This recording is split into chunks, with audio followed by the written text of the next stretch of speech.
Welcome to Firoz sir biology classes. बच्चा जैसे last lecture में मैंने आपको जो है फीमेल रिप्रोडक्टिव सिस्टम के संबंध में समझाया था सारी बातें, और कहा था कि जो मेरा नेक्स्ट लेक्चर होगा वो लेक्चर है हार्मोन से रिलेटेड। तो हम जो है इस जगह पर हार्मोनल कंट्रोल देखेंगे इस रिप्रोडक्टिव सिस्टम से रिलेटेड। तो ये हार्मोनल कंट्रोल को हम दो खंड में बांट रहे हैं। एक तो hormonal control for the male देखेंगे और दूसरा फिर देखेंगे हार्मोनल कंट्रोल फिर फीमेल के लिए देखेंगे। इस हार्मोनल कंट्रोल में जो दो इम्पॉर्टेंट हार्मोन एक्ट करेगा मेल के लिए और फिर दो इम्पॉर्टेंट हार्मोन एक्ट करेगा फीमेल के लिए, हम इन दोनों को यहाँ पर जो है डिस्कस करेंगे। तो इनमें से पहला एक हार्मोन जिसको हम FSH कहते हैं, एक हार्मोन, और एक दूसरा हार्मोन आते हैं बच्चे यहाँ पर, और उस हार्मोन का नाम है ICSH। जनरली हमको फुल फॉर्म याद करना यहाँ जरूरी है। इसको हम फॉलिकुलर स्टिमुलेटिंग हार्मोन कहते हैं, और इसका फुल फॉर्म में हम इंटरस्टिशियल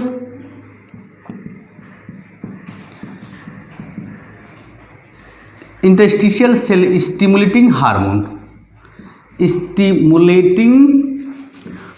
ये दो हार्मोन लेते हैं बच्चे, ठीक है। ये फॉलिकुलर स्टिमुलेटिंग हार्मोन जो हैं, इसकी फंक्शनल एक्टिविटी अगर हमको देखनी है तो देखो, ये फॉलिकुलर स्टिमुलेटिंग हार्मोन जो है जर्मिनल एपिथेलियम सेल्स को रेगुलेट करता है और स्टिमुलेट करता है। जर्मिनल एपिथेलियम सेल्स हम कहाँ पढ़े थे? सेमनिफेरस ट्यूब्यूल्स का जब हम क्रॉस सेक्शन का अध्ययन कर रहे थे उस वक्त हमने देखा था कि ये जर्मिनल एपिथेलियम के सेल्स वहाँ प्रेजेंट थे, और वो उसको हम दो भाग में बांटे थे। एक सेल को कहे थे कि जर्म सेल, और दूसरे को क्या कहा था? सर्टोली सेल कहे थे। समझ रहे बच्चे, है ना। तो ये जो FSH है ये स्टिमुलेट और रेगुलेट करेगा किसको? जर्मिनल एपिथेलियम को। तो यहाँ पर हम वन लाइन स्टेटमेंट में याद रखेंगे कि इट स्टिमुलेट एंड रेगुलेट किसको? जर्मिनल एपिथेलियम के सेल्स को, ठीक है।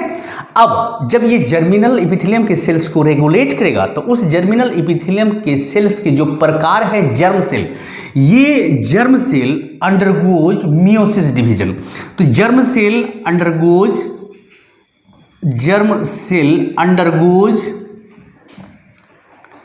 मियोसिस डिवीजन, और इस मियोसिस डिवीजन के पश्चात जो बनेगा वो मेल गैमेट बनाएगा, ठीक है बच्चे। ठीक उसी तरह से उस वक्त ये इंटरस्टिशियल सेल जो स्टिमुलेटिंग हार्मोन है ना, ये interstitial stimulating hormone will stimulate and regulate to the Leydig cell. तो इसके लिए फिर हम फंक्शनल एक्टिविटी में क्या पढ़ेंगे कि ये स्टिमुलेट और रेगुलेट करता है किसको? लेडिक सेल को। ओके बच्चे, है ना, लेडिक सेल को। और उस जगह हम पढ़े थे लास्ट लेक्चर में कि Leydig cell mass of cell है जो इंटरस्टिशियल कनेक्टिव टिश्यू में जगह जगह बिखरे पड़े होते हैं, ठीक है। और ये रिस्पॉन्सिबल होता है मेल सेक्स हार्मोन के लिए। जब ये ICSH स्टिमुलेट और रेगुलेट करेगा लेडिक सेल को, तो ये male sex hormone androgen release करेगा। एंड्रोजन को क्या करेगा? ये रिलीज करेगा। और मेल सेक्स हार्मोन जिसको करेक्टिव फॉर्म में हम एंड्रोजन कह रहे हैं, इसमें एक बेस्ट एग्जाम्पल है टेस्टोस्टेरोन का। तो ये टेस्टोस्टेरोन हार्मोन को क्या करेगा? प्रोड्यूस करेगा। तो बच्चे जब ये एंड्रोजन हार्मोन को इस लेडिक सेल के स्टिमुलेशन और रेगुलेशन के बाद रिलीज किया जाएगा, उस वक्त यहाँ पर एक सर्टोली सेल्स है, एक और प्रकार है सर्टोली सेल्स। ये जो सर्टोली सेल्स है, ये सर्टोली सेल्स दो तरह के प्रोटीन का निर्माण करेगा। This Sertoli cell produce two types या टू प्रोटीन। ओके बच्चे, उनमें से एक प्रोटीन को हम एंड्रोजन बाइंडिंग प्रोटीन कहेंगे, ठीक है। और दूसरी को हम इनहिबिन प्रोटीन कहेंगे, ठीक है ना। देखिए यहाँ एंड्रोजन रिलीज किया गया है किसके बाद? After the stimulation and regulation of Leydig cell. वो आपको एक थोड़ा सा अगर हाईलाइट हम दिखाएं तो ये वो सेमिनिफरस ट्यूब्यूल्स का क्रॉस सेक्शन था, जिसमें से ये सब जो है क्या थे बच्चे, जर्म सेल था, और ये क्या थे, सर्टोली सेल्स था। तो इस जर्म सेल से तो मेल गैमेट का फॉर्मेशन हुआ, और ये सर्टोली सेल्स जो है एंड्रोजन बाइंडिंग प्रोटीन का निर्माण करता है। चूंकि इसके बाहर जो है यहाँ लेडिक सेल थे, ये लेडिक सेल जब ये एंड्रोजन हार्मोन को रिलीज करेगा तो ये एंड्रोजन हार्मोन अंदर जाएगा और इस सर्टोली सेल से निकला हुआ ये प्रोटीन उस एंड्रोजन को यहाँ बाइंड करके इस जगह पर क्या करेगा, एक्यूमुलेट करके रखेगा। कहने का ये मतलब है कि इस हार्मोन की कॉन्सेंट्रेशंस को मेंटेन रखेगा, इसको बाइंड करके इसके अंदर। ठीक है, ये एक महत्वपूर्ण फंक्शनल एक्टिविटी है FSH और ICH का। जब रिप्रोडक्शन के दौरान ये सब हार्मोन एक्टिवेट होते हैं, ये सब हार्मोन एक्ट करता है ना, उस वक्त और भी कुछ चेंजेज आते हैं। जैसा कि मैंने पहले कहा था कि एक वर्ड यूज किया था प्यूबर्टी, और कहा था कि प्यूबर्टी एक साइन है, प्यूबर्टी एक साइन है जहाँ से जो है फिजिकल चेंजेज आना स्टार्ट होता है, in case of the male भी और in case of the female भी। तो आइए इस हार्मोन के रिलीजिंग के बाद या इस हार्मोन के एक्टिवेशंस के बाद प्यूबर्टी में क्या क्या चेंजेज आते हैं हम उसको देखते हैं। चूंकि अभी हम मेल का हार्मोनल कंट्रोल पढ़ रहे हैं तो हम प्यूबर्टी के स्टेज में होने वाले जो चेंजेज हैं वो मेल के लिए ही देखेंगे। Puberty in case of male, ठीक है, in case of male puberty देखेंगे बच्चे। प्यूबर्टी का जो एज शुरू होता है, जनरली अलग अलग किताब अलग अलग लिखते हैं, है ना, कोई 12 से 13 साल लिखता है तो कोई 13 से 15 साल लिखता है। तो हम ऑन एन एवरेज हम इसको ऐसा कहेंगे कि it starts from at the age of 13 years. समझे बच्चे, ये 13 ईयर्स से शुरू होता है in case of the mail.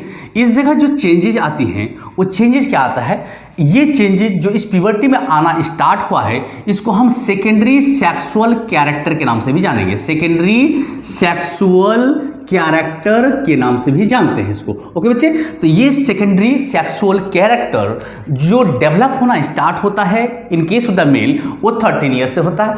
इसमें बदलाव क्या क्या आते हैं, तो बदलाव आते हैं बच्चे कि मुस्टैक और बियर्ड, मूंछ और दाढ़ी निकलना शुरू होता है। हेयर पैटर्न जो है बॉडी में स्टार्ट होता है। हेयर पैटर्न कहने का मतलब मूंछ भी आएगा, दाढ़ी भी आएंगे, आर्म पिट है ना आएगा, चेस्ट में बाल निकलना आएगा, जेनिटल रीजन में बाल निकलना आएगा, ये सारे हेयर पैटर्न में आते हैं। तो hair pattern will be change, जैसे कि मुस्टैक, बियर्ड, ओके बच्चे, है ना, हेयर ऑन चेस्ट, आर्मपिट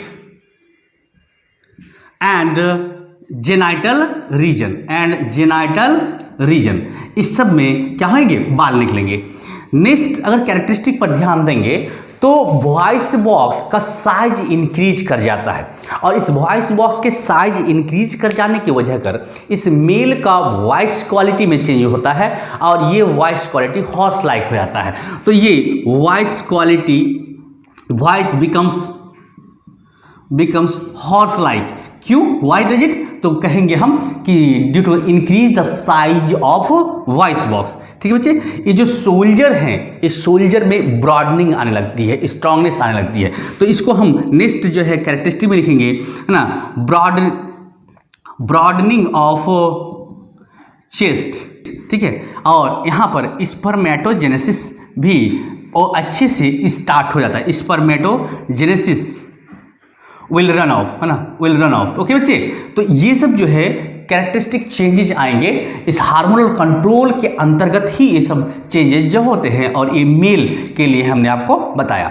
ठीक इसी तरह से हम जो है फीमेल के लिए देखेंगे हार्मोनल कंट्रोल फॉर फीमेल। जिस तरह से मेल के लिए हम इंपॉर्टेंस दी है 2 हार्मोन को, यहाँ भी 2 हार्मोन हम लेके चलेंगे। उनमें से एक को हम FSH कहेंगे, एक है FSH, इसका फुल फॉर्म है फॉलिकुलर स्टिमुलेटिंग हार्मोन,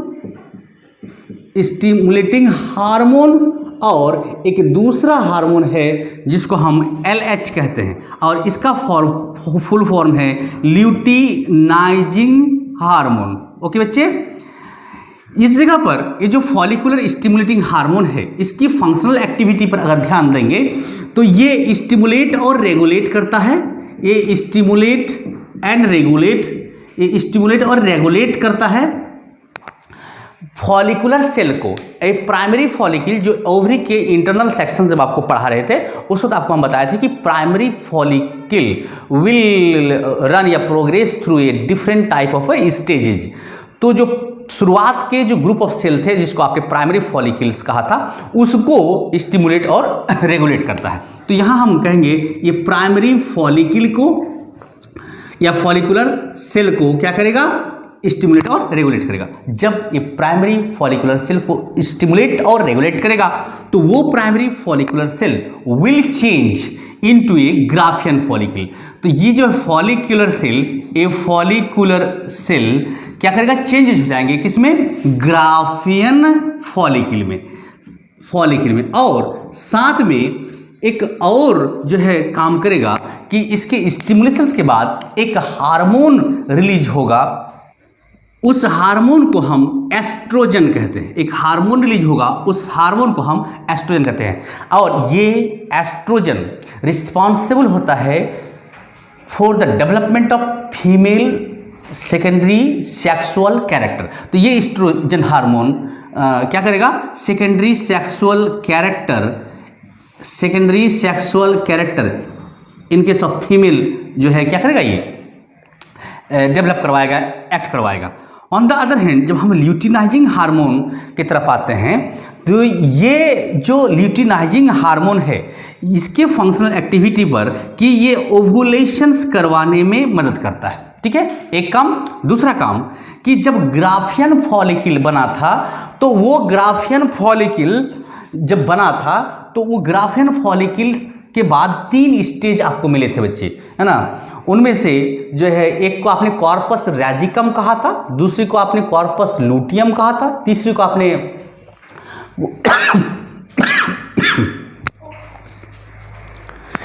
आपने कॉर्पस एल्बिकम्स कहा था। ठीक है बच्चे।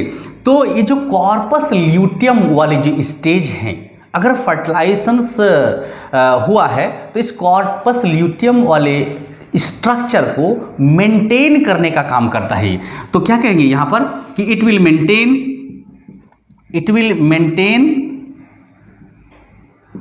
The corpus luteum. ओके बच्चे, है ना। ये एक तीसरा काम कि इसके द्वारा फीमेल सेक्स हार्मोन भी रिलीज होता है और उस हार्मोन को हम प्रोजेस्टेरोन कहते हैं बड़े पैमाने पर। ठीक है, एक इंपॉर्टेंट हार्मोन है ये प्रोजेस्टेरोन, ये फीमेल का हार्मोन है। जब इस तरह से हार्मोनल एक्टिविटी डोमिनेट करता है तो उस वक्त प्यूबर्टी, इसकी भी फीमेल की भी प्यूबर्टी के स्टेज आते हैं। और उस प्यूबर्टी के स्टेज में कौन सा फिजिकल चेंजेज आते हैं, उस चेंज को हम सेकेंडरी सेक्सुअल कैरेक्टर कहेंगे, जैसा कि मेल में कहा था। तो ठीक आज हम फिर उस तरह से, जिस तरह से मेल में सेकेंडरी सेक्सुअल कैरेक्टर देखा, अभी फीमेल में सेकेंडरी सेक्सुअल कैरेक्टर देखेंगे। यहाँ puberty in case of female, male में प्यूबर्टी का जो एज है वो 13 ईयर से शुरू हुआ था। इसका जो एज है ये शुरू होगा 11 ईयर से। हो सकता है किसी किसी में ये 11 ईयर से पहले भी हो जाए। जब ये प्यूबर्टी का एज घुसेगा और हार्मोन अपना एक्टिविटी शो ऑफ करेगा तो कौन कौन से चेंजेज आते हैं फीमेल में, हम वो देखते हैं। यहाँ जो चेंजेज आएंगे, ये चेंजेज आते हैं बच्चे कि इस फीमेल का मेमोरी ग्लैंड, जिसको कॉमनली हम ब्रेस्ट कहते हैं, उसका साइज क्या करता है, इंक्रीज कर जाता है। तो increment the size of breast. Okay ना, एक बात। दूसरी बात कि ये जो वॉइस क्वालिटी है वो become shrill, voice become shrill. Okay बच्चे, ठीक है। नेक्स्ट है कि इस फीमेल के हिप रीजन में फैट का डिपोजिशंस हो जाता है। तो deposition of fat on hip and thigh region, ठीक है बच्चे, ये उसका क्या हो जाएगा, डिपोजिशंस हो जाएगा। सॉफ्टनिंग ऑफ स्किन, स्किन में भी बहुत ज़्यादा जो है सॉफ्टनेस आने लगते हैं, है ना।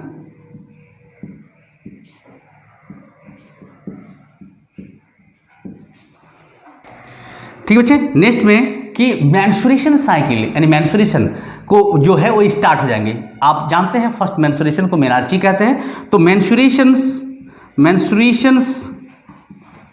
विल स्टार्ट इस जगह पर, है ना। और जब मेंस्ट्रुएशंस तभी होएगा जब ओवुलेशन होएगा। इसका मतलब है कि यहाँ ओवुलेशन भी क्या होंगे, स्टार्ट होंगे। Ovulations will start. तो ये सब कैरेक्टरिस्टिक चेंजेज आएंगे किसमें, फीमेल में, during the age of puberty. और इस कैरेक्टर को हम सेकेंडरी सेक्सुअल कैरेक्टर के नाम से जानेंगे। ओके बच्चे, सेकेंडरी सेक्सुअल कैरेक्टर के संबंध में। तो हमारा जो सिलेबस है इस अनुसार इस हार्मोनल कंट्रोल में जो है मेल और फीमेल के लिए जो ये हार्मोन रखे उसकी जो फंक्शनल एक्टिविटी रखे इसको याद रखिएगा। यहाँ एक इंपॉर्टेंट क्वेश्चन कभी बनता है कि सेकेंडरी सेक्सुअल कैरेक्टर को राइटअप करने के लिए आता है। तो secondary sexual character of male या secondary sexual character of female को राइटअप करने आएगा तो हम ये सब कैरेक्टर को क्या करेंगे, लिखेंगे। तो बच्चे ये हमारा हार्मोनल कंट्रोल से रिलेटेड बातें था। अब जो नेक्स्ट टॉपिक होगा वो हमारा स्पर्मेटोजेनेसिस का होगा। हालांकि यहाँ ये टॉपिक गैमेटोजेनेसिस से स्टार्ट होगा क्योंकि गैमेटोजेनेसिस को ही हम दो प्रकार में बांटेंगे, एक को स्पर्मेटोजेनेसिस कहेंगे और दूसरे को ooजेनेसिस कहेंगे। तो सब इसके बाद का लेक्चर में हम पहले स्पर्मेटोजेनेसिस को डिस्कस करेंगे। Okay, thank you.